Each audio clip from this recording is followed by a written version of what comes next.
What's the first name that comes to mind when you think of influential French Counter-Strike figure in this sense? All right, I guess we'll leave the spoiler alert. Well, let's just get to Existence immediately, so it's out. Okay. I cannot not mention him, right? Existence as a captain, as a leader, as an architect of the Counter-Strike French scene for many, many years. Obviously, coming over from CS Source, he had at the time to share sort of the spotlight with KRL, huge rivalry between the two on Source, but when he moved out to CSGO, he truly became like the one that kind of had control over the French Counter-Strike and how to play it. And for many different reasons, I think a whole lot of people have looked up to him for many, many years as a blueprint on how to be as a captain. What is it that you should be doing? What should be your qualities? How should be handling your boys and your group and your crew? And at the time, for my money, when 2013 rolled over, he was the one that understood Counter-Strike the best. Like, he had the best way to look at the game. He had the best way to optimize the game, to come up with ideas, to put these ideas into a practical plan, and to build that with his players. So I used to look up to him as, okay, this is how I would like to be.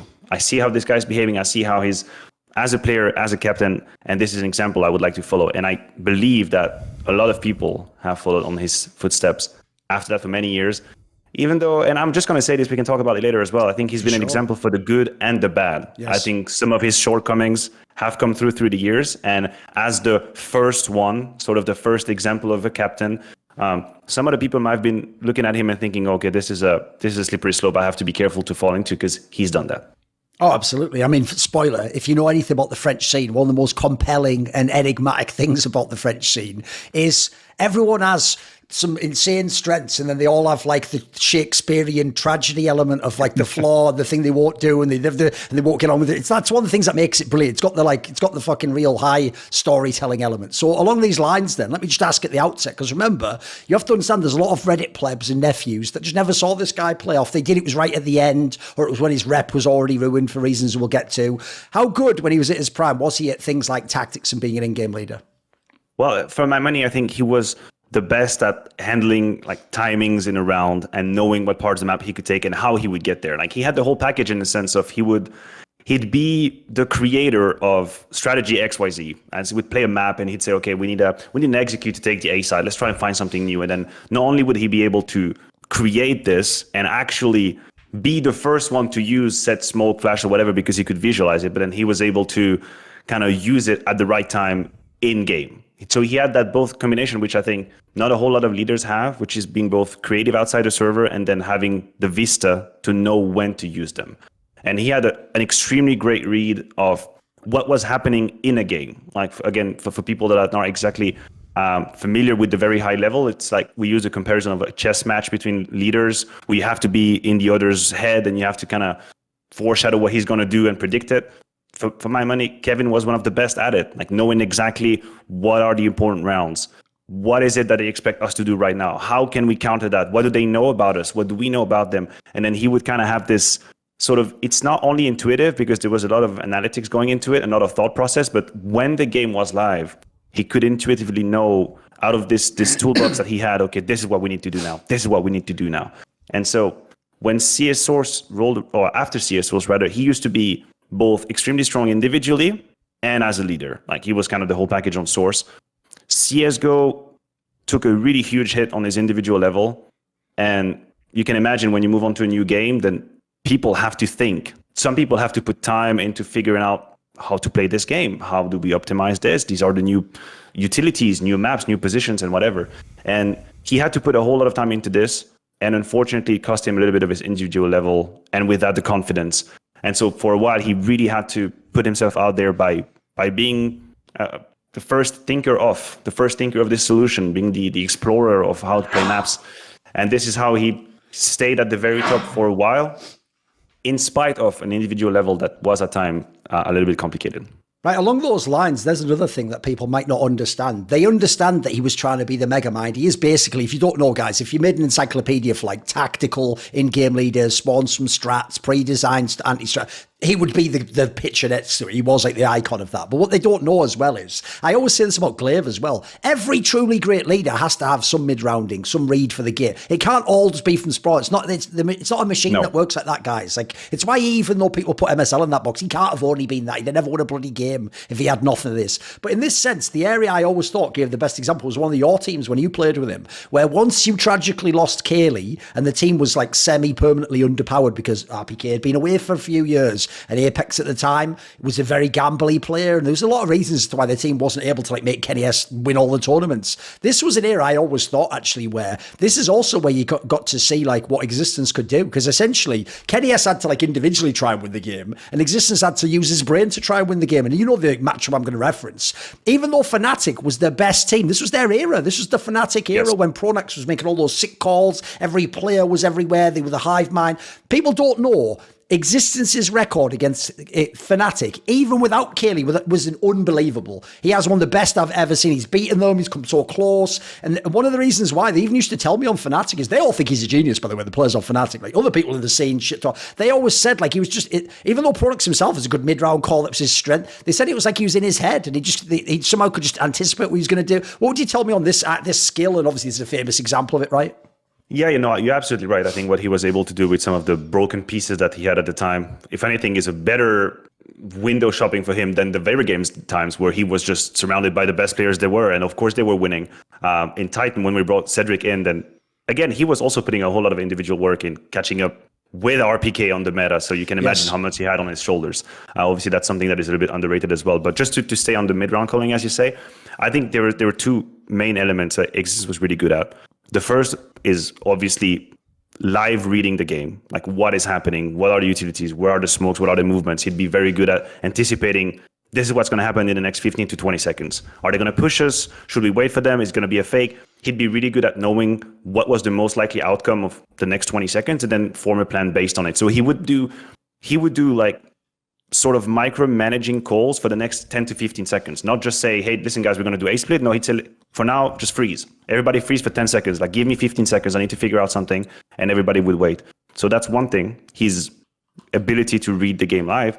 And something else that he also had, and I think people have criminally underrated, is that he knew how to rely on his other players to give him the right information and the right ideas and trying to figure out and filter them out. Like, for example, famously, when I was playing with him, I would usually refer myself as a co-leader, as a term we used to use in the French scene at the time. It's like, I'm not the leader, I'm not the one calling in from spawn, but from my position, say door on cache, or say ramp or radio on nuke, it was my responsibility to tell him, listen, this is what's been happening the last 3 rounds. They're using this smoke, he's using this position, that's his rotation.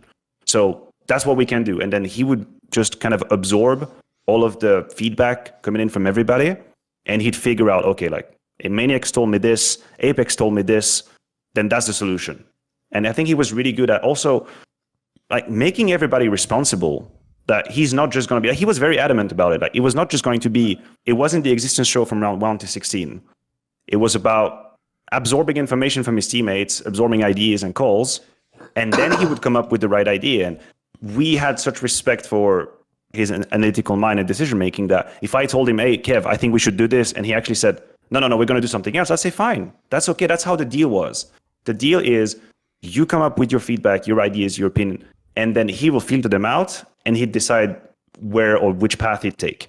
And this is something that is grossly underrated, because I think a lot of people picture Existence as this guy who's got control of every single detail of everything, and you just shut up and you aim. That's not the experience that I had with him.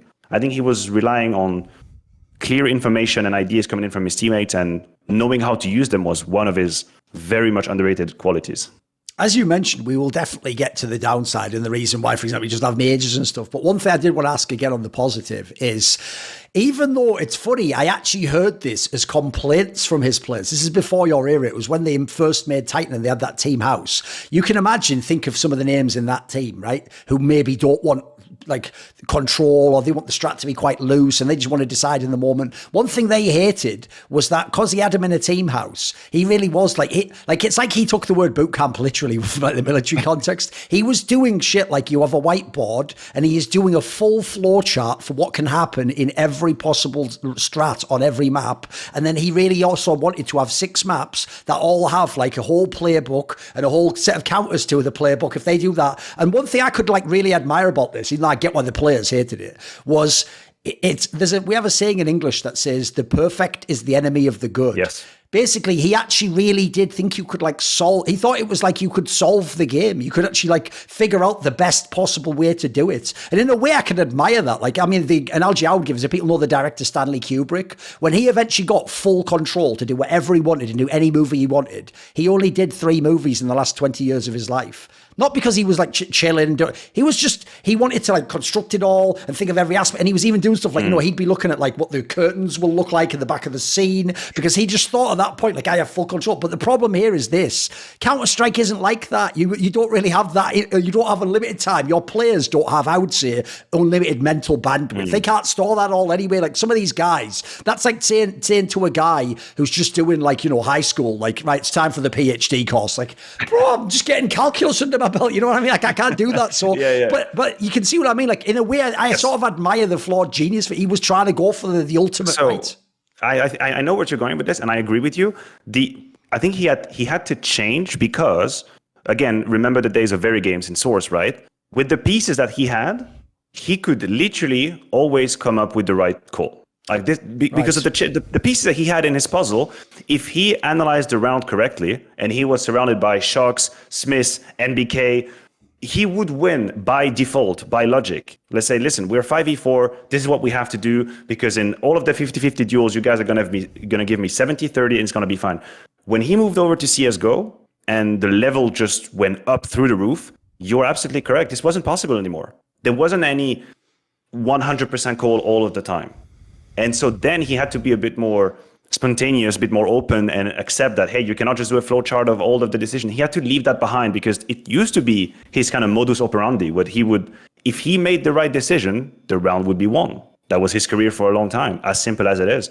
And then CSGO obviously forced him to step a little bit outside of that comfort zone. And in our time in Titan in 2014, he was already out of that shell. He was already more pervious to, okay, what you guys think we should be doing? Like, how do we react in this situation? Let's do this together.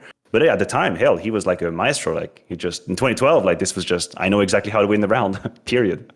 Along these lines then, like, obviously, like you say, part of the downside, and here's where I'm always a very interesting character, because on the show, of course, I'm the Undertaker, or I'm some wrestling character. I'm one-dimensional. That's what people need. It's easily digestible, and you can pick the storylines. I know what box office is, basically. But what people don't know is the reason my opinions always catch you off guard is I am able to be reflective. So even though this was my favorite player and in-game leader, and I was hella biased in favor of him, I will always acknowledge, actually, when I look back, if someone was wrong. Like, even though certain things of this were genius and brilliant, and he was trying to do something special in an era, when I actually look at it, even though I do not think Happy was a better in-game leader, I don't think Prodax was a better in-game leader, they did actually have the style that worked better in the meta of 2014, 2015. Like you saw, like they had, it was actually a looser style. It was you play some defaults. It's like you play off your stars. You let them dictate the game to some degree. And I have to say, even though, like I say, I don't think Happy's a better in-game leader, he did break the meta. He did actually come up with the read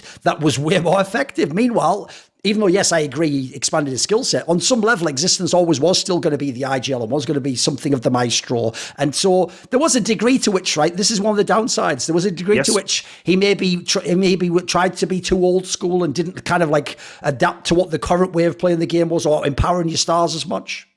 Yeah, I think you're absolutely right. I think there's 2 angles to it. The first one is, once you've been winning for a long time, following a formula, it can be hard to kind of detach yourself from it. Like it's a bias that we all fall prey to. And I think it took him a little bit of time to realize this isn't how we're going to win anymore. That's one thing. The other is his individual level suffered a whole lot during the CSGO transition. And for the first, let's say, year and a half, 2 years into CSGO, individually was very complicated compared to the rest of the elite.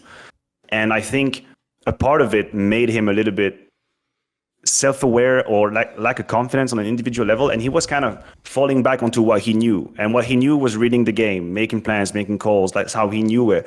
I think at a time, and the conversations we used to have with Existence, but I would tell him, like, my friend, just focus on yourself a little bit. I know it's scary to hell. I know you've been doing things a certain way for a long time now, but for now, what Counter-Strike needs is for players to be performing and play a bit more loose and give more reins to the players. And I think he struggled to do that just a little bit, because in his mind, since individually there were periods where it was complicated, if he's relinquishing control, then what is he bringing? Like, it's kind of a catch-22 where you trap yourself in your own mind and you're thinking, like, if I'm not fragging, then I might as well have good calls. And I think that cost him a little bit. And he should probably, and it's very easy to say now, but in retrospect, he should have probably just focused a bit more on himself, his individual level, a bit less focus on the team, so that he could individually probably also be more comfortable in his like loosey-goosey style. Because Happy, as you mentioned him, Happy was kind of skilled, like in the roles that he had. Holy hell, like he was, he would lurk you out, he'd flank you, and he would multi-kill and close the round, and that was it. And he had efficiency, he had success on an individual level, even though. But yeah, this is where Happy was very clever in a way, because he'd set up a system where, as the round was progressing, he didn't really have a whole lot of micromanaging to do. Like, a couple of decisions were made based on timing and info. The rest of the time, we knew what we had to do, because I played with him in LDLC, I know the formula. We knew what we had to do, and then he was doing his business, focused on his own crosshair, taking his own timing, up, multi-kill, that's it, the round is closed. Kevin, or Existence, had always so much on his mind, even in moments where he was lacking confidence, that your brain is just unable to make the right call. You're doubting everything, you're second-guessing yourself, you're missing your shots, and then it's kind of an avalanche or a vicious cycle. So these are more of the downs of Existence. And I mean, of course, he's not at the very top anymore. It has been for a while, and there's a reason for that. And another obvious one, and I'll admit, I was in denial about this for a long time. If you notice, actually, unfortunately, I do pick these tragic figures. It's just, I have a pretty good track record. Like, I pick, like, simple when they're not the best and they're like the most skilled, but they can't fit in the team. I picked Device when they choke every bloody semi-final, but I'm like, if he ever gets through, though, guys, slow. And Existence, look, he never made it for me, that one in this one. He's the one that didn't make it through. And so unfortunately, it was only, I had to be like 3 or 4 majors till I was like, shit, he does choke, doesn't he? And unfortunately, as spoiler, every teammate knows this. It's one of the reasons that we'll get to in a second why eventually they just didn't want to play with him. It wasn't even that they thought he was a bad IGL. Some even told me I think he's the best IGL, but the problem is, I want to win the major. I can't go there and get group staged every time. The one that always sticks in my mind, Maniac, you were there, was the one where after that second French shuffle, Kenny S and Apex go over to the Envious team, right? Yes. So you've lost the best player. So at this point in time, even though Shox comes back the other way, like that's not peak Shox, it was still a good player. And obviously Smith joins the team, so it's a pretty uneven trade. Like, well, that's not a real trade you'd make. They're just the 2 players available, and they've also taken the other 2. When you made this line, the first event after the French shuffle was ESL1 Clone, the major. And people forget this one, dude. It was the game in the group stage against NIP. The first map was Nuke, right? Oh, sorry, the first map wasn't it Cash. Navi? Don't we play Navi at the time? Was it NIP? No, this is a different tournament. Oh, sorry, I'm wrong tournament. It's a DreamHack Cluj-Napoca. Sorry, the second major. Cluj-Napoca. Yes, okay. It was on Cash. Sorry, it was on Cash, not Nuke. Right, and what happened was the game was won. It was like 13-6 or 12-6 or something. It was one of these ones, you've already won like the CT side. On the T side, you're up a bunch of rounds. Basically, it's one of those ones where you'd have to almost lose every round to lose the game. Not only do you lose them from that point in time, like the winning position against NIP, but then the next map everyone remembers was a 16-1 on Dust 2, and famously it's the one where he had the worst stats ever. He had the super low frag. And essentially, he had like the winning first map, it crumbled, and then I've never seen this happen before. There was real momentum. It went into the next game. That was a complete shutout, and then you guys basically, that was it. You were out of the major. And by the way, if people don't know, that was the NIP that beat TSM in the next round. So that doesn't even happen. They don't even get to play TSM if you win this game. To me, you do have to go on that specific game, but this is an iconic example of the fact that like it wasn't like he just had bad teams and they could never have made it. It's like something must have happened there. Something had to have gone wrong. Give me some sense, because you were there for some of these letdowns, right? Listen, I was going to say the example that you mentioned, unfortunately, is just another item in a pattern that had happened in the past in many different ways. And the issue is, because I myself lived some of these with Titan and Existence, we're going to get to that, but it also used to happen to him in the previous version of Titan, with Shox and with Scream and all of these people. They had moments where they would let go of games and they would eventually lose a stupid game right behind because they couldn't really bounce back. And this has been our undoing with the Titan jersey. at both majors that I participated in with Existence. Katowice 2015 is a 14-16 loss to Envious in the first round in the group stage. Super competitive game. I think, and you're the historian, so you might count on me on that, but I believe that at some point in that game, we are 14-10 up, and I buy an auto sniper because we have $10,000. We are absolutely flushed. I swear to God, we have everything we need. Yeah. It's 14-10. We have all we need. And I mean, a couple of good calls. I guarantee you I've rewatched that VOD like 10 times just to understand. A couple of good calls from Happy, a couple of clutches, a couple of rounds that just slip away. And we end up losing 14-16, a game that if I just present to you the screenshot at 14-10, you're giving me a 1-15 odds. Like, it's just no conversation. We're winning that game. It's over. And we lose that. What do we do? We're behind. We lose 16-4 to Penta. Complete crumble. Absolute crumble. Just shadows of ourselves. Unable to bounce back from that first loss. Cologne 2015, same debacle. Famously, I lose to Chad in the second round. Yeah. But what we also don't mention is that I lose to Navi in overtime in the first group stage. And it's, again, an overpass game where we have everything we need, and we just kind of fumbled the bag at the end, and we lose in overtime. So that's the pattern you're talking about. It was twofold. The first one was an ability to remain calm in really tight moments against Envy, against Navi, all of these moments like tight, round 28, round 29, round 30. People are getting a little too excited. It wasn't just Existence. You have to imagine other players were also buying into this kind of panic state we were in. And then just not being able to pick back right up, because people have to realize the format was very different than now.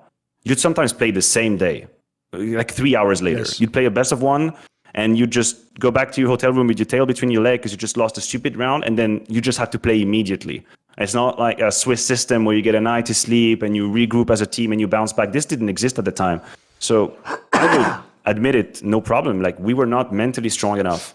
And he was carrying this sort of a shadow/curse of, the major is going to go to shit. And you know how self-fulfilling prophecy works, right? You get to these really tight moments and it just gets to you and you just play a little bit worse, and then suddenly you lose again, and here you are thinking, damn it, it's happening again. So yeah, that followed him like a curse for a while. And I was there to witness it twice. And like in these, what's kind of frustrating is that in these specific games, like Envy and Navi, I actually played pretty well. So I'm like, damn, like we could have done it. But then, if I'm fragging and we're not winning, then that's just it. Like, it's pretty much, let's just, book me a flight ticket. We're going home. So that was a little bit unfortunate. And I think it's a severe stain in his resume to just never have been able, like, I think I might have just a better record than him at majors, which is a ridiculous statement to make, knowing the career that he's had. But it's just a fact. Yeah, the thing is, what you just mentioned is something that I only really formalized into words myself this last year, because it's actually Carrigan that taught me this. Because now, the joke is, a kid who only saw Carrigan play from 2021 to now thinks like he's one of the most clutch fucking in-game leaders of all time. He's a genius. He always has the big balls play. It's like, bro, what's amazing about that is, it's like he went through to an alternate dimension. Like, the Carrigan we knew was like Existence like this. Like, he's going to crumble on round 28. He's going to play safe for round 29. He's going to fumble his own play. He's going to go, fuck.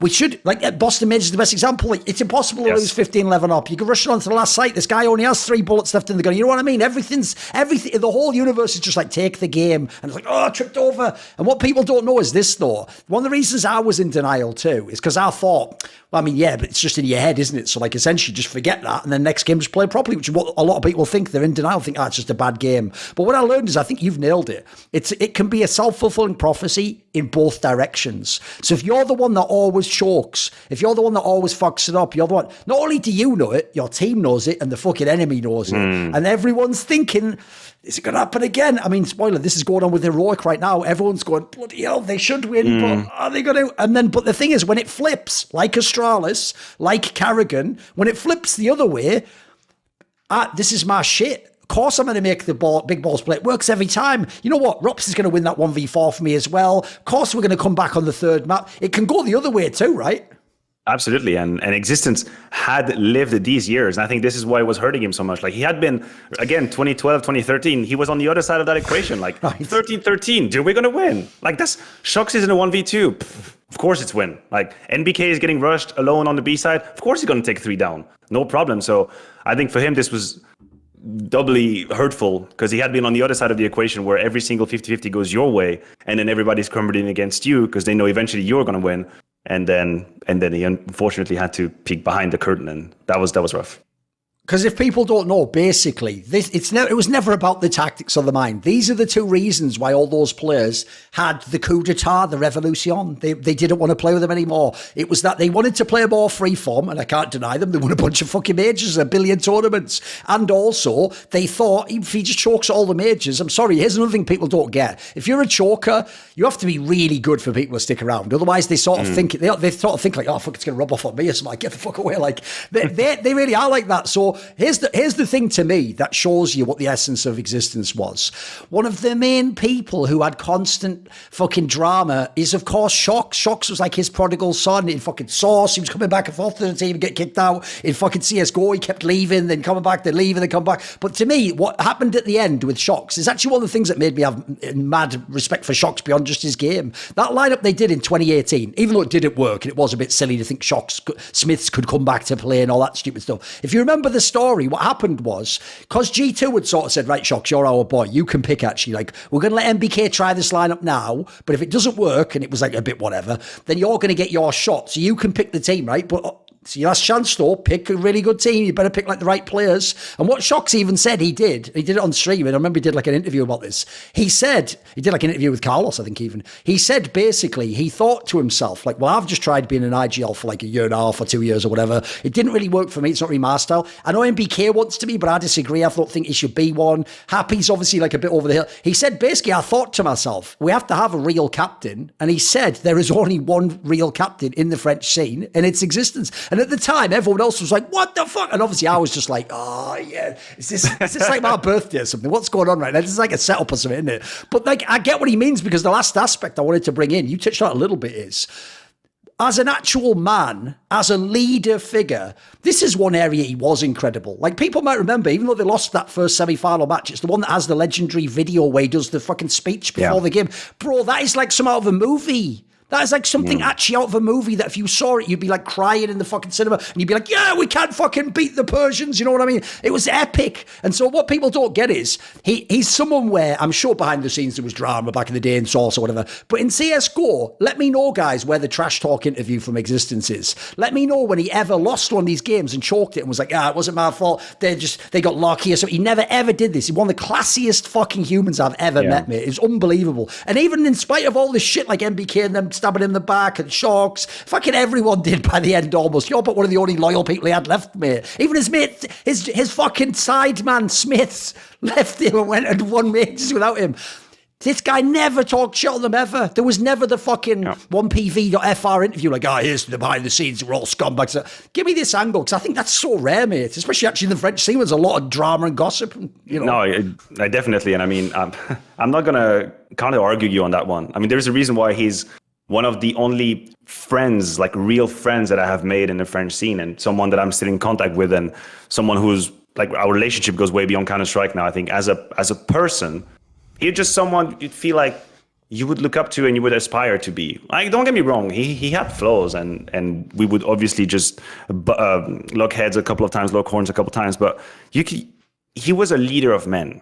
And as Shox would say later in 2018, like, he was an actual captain. Not just like a strategist, not just a tactician. No, he was a captain. See more cool, funny, interesting clips based on topics from my content? Well, subscribe to this channel then, or, be a pleb and don't.